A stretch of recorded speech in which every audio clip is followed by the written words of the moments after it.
A facelift is what it says. It's a surgical gesture to try and address the changes of aging in the face. There's sort of aging changes that happen to all of us where tissues sag and literally fall. So the jawline becomes less clear, the neck becomes laxer, and the nose to mouth lines become deeper. There are some people for whom a facelift is not an option, primarily heavy smokers, because heavy smokers are likely to run into problems with healing. If you've got high blood pressure, if you take medication that may make your blood thin, and actually being male also raises your risk of complications.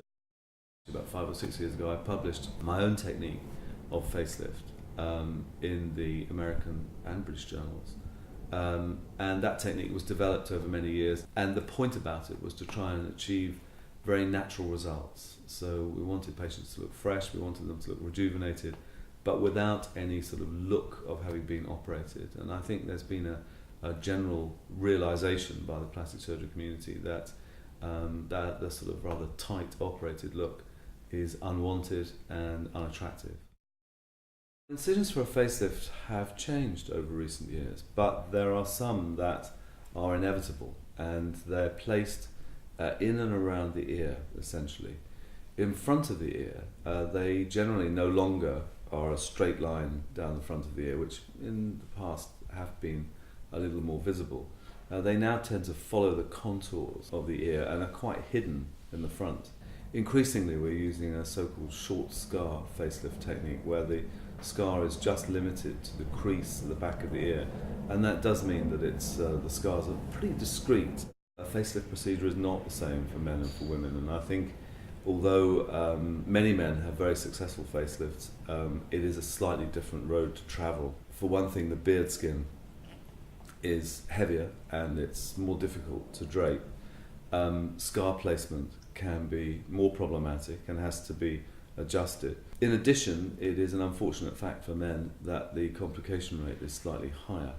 There are risks and side effects of all surgical procedures, and facelift is no different. Amongst the common complications, and by common I mean occurring about 1 to 2%, which is 1 or 2 out of every 100, is to have a bleed after the operation.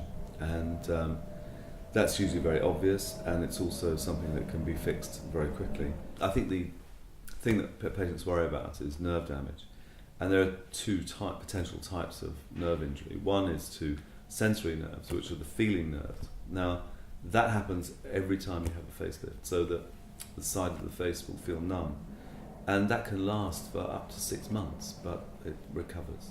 Very, very rarely, and the thing that is of greater concern is the potential injury to a motor nerve, that is a nerve that will move muscles in the face. Now, happily, that is astonishingly rare, and it's avoided by having surgeons that have appropriate experience of complex facial surgery. The recovery period from a facelift varies from patient to patient, but as a general rule, I tell patients that they have to clear their social, personal and professional diaries for 2.5 weeks. Having a facelift is not an insignificant procedure, and I think you have to be very motivated to want to do it.